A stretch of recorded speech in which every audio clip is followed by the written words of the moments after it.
తాకట్లో ఉన్న మీ బంగారాన్ని విడిపించి ఆ రోజు ఆన్లైన్ రేటుకి కొంటాం. Sharma gold company.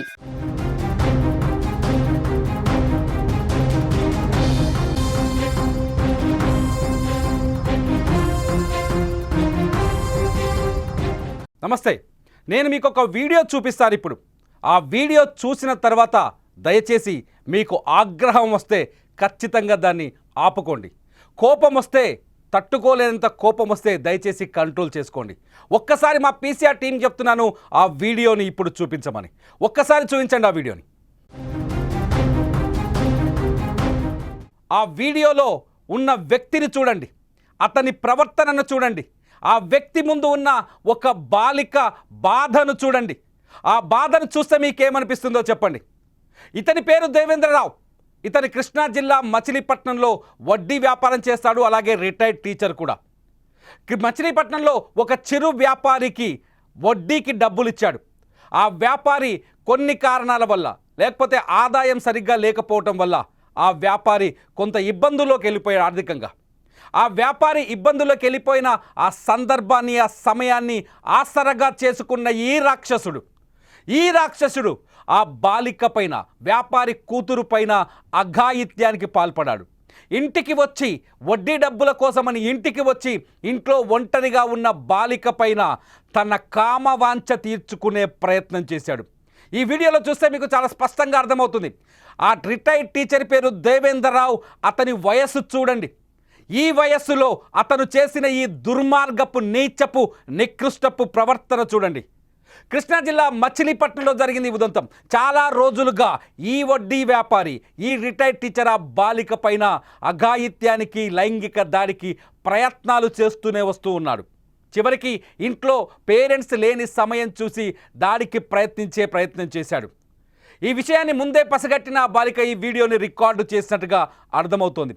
బాలిక తన బాధను ఎవరికి చెప్పుకోవాలో, ఎలా చెప్పుకోవాలో, ఎక్కడ వివరించాలో తోచని పరిస్థితి. ఆ బాలిక దిక్కులేని స్థితిలో ఈ వీడియో రికార్డ్ చేసినట్టుగా తెలుస్తోంది. బాలిక జస్ట్ 10వ తరగతి అమ్మాయి, కూతురు కాదు మనవరాలి కంటే ఎక్కువ వయసున్న అమ్మాయి. అటువంటి పిల్లల్ని ప్రేమతో చూడాలి, చాలా మనవరాలిగా అల్లారు ముద్దుగా చూసుకోవాలి, తండ్రిగా బాధ్యత వహించాలి. కానీ ఈ దుర్మార్గుడు ఏం చేశాడు? ఆ అమ్మాయి పైన లైంగిక దాడి చేయాలని ఆలోచించాడు. ఆ అమ్మాయి పైన అఘాయిత్యం చేయాలని చెడుగా ప్రవర్తించాడు. ఈ వీడియో ఇప్పుడు తెలుగు రాష్ట్రాల్లో సంచలనం సృష్టిస్తుంది. ఈ రిటైర్డ్ టీచర్ కథేంటి, ఈ రిటైర్డ్ టీచర్ దుర్మార్గం ఏంటి, ఇతని అకృత్యం ఏంటి అనేది ఇప్పుడు ఒకసారి మా విజయవాడ ప్రతినిధి సాయి దగ్గరికి వెళ్దాం. సాయి చెప్తాడు. సాయి, అసలు ఏం జరిగింది? ఎవరి దుర్మార్గుడు ఎందుకింత నీచంగా ప్రవర్తిస్తున్నాడు? దేవేందర్ పుట్టాయిపేటకి చెందిన ఒక రిటైర్డ్ టీచర్. అయితే రిటైర్డ్ టీచర్ అంటే చాలా మంది విద్యార్థులకు ఆదర్శంగా ఉండాలి, అలాగే విద్యార్థులను తీర్చిదిద్దే బాధ్యత కూడా అతని మీదే ఉంటుంది. కానీ ఇన్నేళ్ల పాటు చేసిన సర్వీసు అతన్ని ఏ ఒక్క మార్గాన్ని పట్టించిందో అర్థం కావట్లేదు. దాదాపుగా ఇతను రిటైర్ అయ్యి 10 ఏళ్ళు అవుతుంది. అంటే ఇతని వయసు దగ్గర 70 ఏళ్ళు ఉండొచ్చు. సో 70 ఏళ్ళ వయసు ఉన్న ఇతను అంటే రిటైర్ అయిపోయిన తర్వాత వడ్డీలకి మనీ ఇస్తూ ఉన్నాడు. అయితే ఒక చిరు వ్యాపారికి వడ్డీకి డబ్బులు ఇచ్చాడు. అయితే ఇంట్లో ఎవరు లేని సమయాన్ని ఫోన్ చేస్తే ఇంట్లో లేమని చెప్పారు ఆ వడ్డీ ఎవరైతే చిరు వ్యాపారి. ఆ టైంలో ఇంటికి వెళ్ళాడు. ఇంటికి వెళ్తే అందులో చిన్న పాప, అంటే 10th క్లాస్ పూర్తి చేసుకున్న ఒక మైనర్ బాలిక, ఆ బాలిక ఇంట్లో ఉంది. ఆ ఎవరు లేని సమయంలో ఆ బాలిక పైన అఘాయిత్యానికి పాల్పడే ప్రయత్నం చేశాడు. ఆ బాలిక కూడా చాలా భయపడిపోయింది అతని దగ్గరికి వెళ్ళడానికి, ఎందుకంటే ఆ తాత వయసు ఉంటుంది.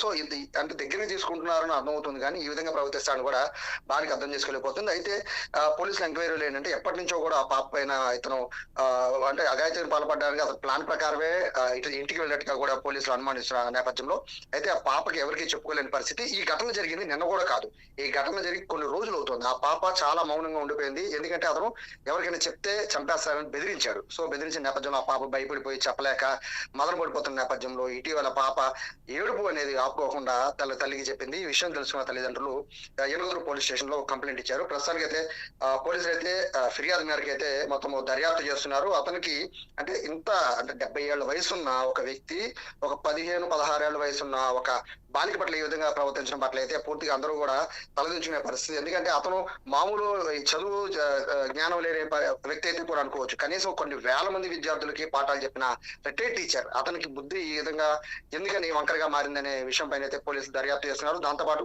వడ్డీ వ్యాపారి పేరుతో వడ్డీల పేరుతో ఈ విధంగా అంటే ఇంకెంతమందిని సాయి కృష్ణా జిల్లాలో గతంలో చూసినాం, ఇదివరకు చూసాం చాలా సార్లు. ఈ కాల్మనీ రాక్షసులు ఉంటారు. కాల్మనీలో మొత్తం ఇటువంటి వేధింపులు ఎక్కువగా ఉంటాయి. కాల్మనీ పైన గతంలో అనేక ఆరోపణలు, అనేక కేసులు నమోదయ్యాయి. ఈ రాక్షసుడి పైన, ఈ దేవేందర్ రావు అనే ఈ ముసలాడి పైన ఏమైనా ఎటువంటి కేసులు నమోదు చేశారు పోలీసులు ఏం చెబుతున్నారు? ఖచ్చితంగా పోక్సో యాక్ట్ అయితే ఖచ్చితంగా ఇతని పైన నమోదు చేసే అవకాశం ఉంటుంది. ఎందుకంటే బాలిక మైనర్ కాబట్టి ఖచ్చితంగా పోక్సో యాక్ట్ అయితే ఖచ్చితంగా పెడుతూ ఉంటారు. దీంతో పాటు ఏదైతే మీరు చెప్పింది విజయవాడ అంటే ముఖ్యంగా అందరికి కూడా కాల్మనీ సెక్స్ రాకెట్ అందరికీ గుర్తు వచ్చేది గతంలో. సో ఇప్పుడు అదే పరిస్థితిని ఇతను ద్వారా మళ్ళీ కృష్ణా జిల్లా ప్రజలైతే మళ్ళీ అటువంటి పరిస్థితులను గుర్తు తెచ్చుకుంటున్న పరిస్థితి కనబడుతోంది. ఎందుకంటే ఇతను ఇచ్చింది వడ్డీకి అంత డబ్బులు ఇచ్చాడు, వడ్డీ కట్టలేని పరిస్థితుల్లో వెళ్ళాడా లేకపోతే రెగ్యులర్ గా అసలు ఇంటికి ఎందుకు వెళ్తున్నాడు అనే కోణంలో కూడా పోలీసులు దర్యాప్తు చేస్తున్నారు. సాధారణంగా వడ్డీ ఇస్తే లేదా వడ్డీని వసూలు చేయాలంటే కూడా మొబైల్ లో కాంటాక్ట్ చేస్తే సరిపోతుంది. బట్ ఇతను కూడా వృద్ధుడు, సో ప్రతిసారి ఇంటికి వచ్చే పరిస్థితి కూడా ఉండదు. కానీ ఆ ఫ్యామిలీకి దగ్గర అవ్వాలనే ఉద్దేశంతో ఆ పాప ఆయన ముందే కన్నేశాడనే ఉద్దేశంతోనే ఇతను రెగ్యులర్ గా ఇంటికి వెళ్తున్నట్టుగా కూడా అర్థమవుతోంది. ఇంట్లో ఎవరు లేరు అని వ్యాపారి ఫోన్ చేసి నేను ఇంట్లో లేనని చెప్పినా కూడా ఇంటికి వెళ్ళాడు అంటే అతని ఉద్దేశం చాలా స్పష్టంగానే అర్థమవుతోంది. కఠినంగా శిక్షించాలని అయితే మొత్తం ప్రజలు కోరుకుంటున్నారు. మరి మనవరాల కంటే చిన్న వయసు, ఒకవేళ అతనికి మనవరాలు ఉంటే కనుక ఆ మనవరాలు చిన్న వయసు ఈ పాపది. సో ఈ విధంగా ఆ పాప పైన కనేయడం అనేది చాలా మొత్తం సభ్య సమాజం తలదించుకునే విధంగా ఉందనేది అయితే స్థానికులు చెప్తున్నారు. కఠినంగా శిక్షించాలని చెప్తున్నారు. ప్రస్తుతం అయితే పోలీసులు అయితే కేసు నమోదు చేశారు. దాంట్లో ఖచ్చితంగా పోక్సో యాక్ట్ అయితే 100% ఉంటుంది. ఎందుకంటే పాప మైనర్ కాబట్టి. సో దానికన్నా బలమైన కేసులు పెట్టాలనేది అయితే స్థానికులు కోరుకుంటున్న నేపథ్యంలో ఇటువంటి ఘటనలు పునరావృతం కాకుండా ఉండేందుకు, అలాగే ఇతని మిగతా వాళ్ళకి ఎంతమందికి ఇట్లా వడ్డీ డబ్బులు ఇచ్చాడు, వడ్డీలు ఎట్లా వసూలు చేస్తున్నాడు అనే విషయం పైన కూడా పోలీసులు ఆరాధిస్తున్నారు. మిగిలిన బాధ్యతలు ఇంకా ఉన్నారా అనే విషయం పైన కూడా ప్రస్తుతం పోలీసులు ఆరాధిస్తున్నారు. రైట్ సాయి, ఇది ఇప్పటికీ అందుతున్న సమాచారం. మచిలీపట్నంలో ఈ దేవేందర్ రావు వడ్డీ వ్యాపారాలు చేస్తున్నారు. టీచర్గా పనిచేసి 10 ఏళ్ల క్రితమే రిటైర్ అయ్యాడు. రిటైర్ అయిన తర్వాత వచ్చిన డబ్బుల్ని ఇలా వడ్డీలకు తిప్పుతూ కాల్మనీ రాక్షసుడిలాగా మారిపోయాడు. కేవలం డబ్బులు ఇస్తూ డబ్బులకు వడ్డీలు వసూలు చేయడానికి అప్పులు తీసుకున్న వాళ్ళ ఇళ్ల చుట్టూ తిరుగుతూ వాళ్ళ మహిళలపైన, ఆ ఇంట్లో ఉన్న మహిళలపైన కన్నేసినట్టుగా చాలా స్పష్టంగా అర్థమవుతుంది. దేవేందర్ రావు వక్రబుద్ధి, తిక్కబుద్ధి ఇప్పుడు బయటపడింది. దేవేందర్ రావు నిన్నటి వరకు సమాజంలో పెద్ద మనిషిగా చలామణి అయ్యాడు. తనొక రిటైర్డ్ టీచర్గా ఎంతోమంది పిల్లలకి మంచి నేర్పి పాఠాలు నేర్పించిన వ్యక్తిగా నిన్నటిదాకా ప్రజల్లో కనిపించాడు. కానీ దేవేందర్ రావు ఇవాళ అతని రాక్షసత్వం బయటపడింది. ఈ సంఘటన ఇప్పుడే జరిగిందని తెలియట్లేదు. మా ప్రతినిధి ఇస్తున్న సమాచారం ప్రకారం చాలా రోజుల క్రితం జరిగింది. కానీ ఆ బాలిక తట్టుకోలేకపోయింది. జరిగిన అవమానాన్ని బయటకు చెప్పుకోలేకపోయింది. కానీ ఒక వీడియో రూపంలో ఈ ఉదంతం, ఈ దుర్మార్గం, ఈ దేవేందర్ రావు దుర్మార్గం రికార్డ్ అయి ఉండటం వల్ల ఇవాళ వ్యవహారం పోలీస్ స్టేషన్ దాకా వెళ్ళింది. ప్రస్తుతానికి ఇతని పైన మచిలీపట్నం పోలీసులు కేసు నమోదు చేశారు. అయితే పోక్సో యాక్ట్ కింద ఇతని పైన కేసు పెట్టాలని ఒక డిమాండ్ వినిపిస్తుంది. ఇటువంటి దుర్మార్గుల్ని క్షమించకూడదని ప్రజలు చెప్తున్నారు. ఎందుకంటే పసిపిల్లలకు పాఠాలు నేర్పించాలి. 10వ తరగతి చదువుతున్న అమ్మాయి అంటే ఎంతో జాగ్రత్తగా చూసుకోవాలి. ఆ అమ్మాయి అంటే ఎంతోమంది పిల్లలు, ఈ దేవేందర్ రావు టీచర్గా పనిచేశాడు కాబట్టి ఇటువంటి బాలికలు ఎంతోమందికి ఆయన విద్య నేర్పించుంటాడు, ప్రవర్తనను నేర్పించుంటాడు, మంచి చెప్పుంటాడు. కానీ ఇతని ప్రవర్తన ఇప్పుడు చూస్తుంటే అతని టీచర్గా కూడా ఇంకా ఎటువంటి దుర్మార్గాలకు పాల్పడ్డాడో అనే అనుమానాలు కలుగుతున్నాయి. మొత్తానికి మచిలీపట్నం జరిగిన ఈ ఉదంతం పైన మీరెలా స్పందిస్తారు?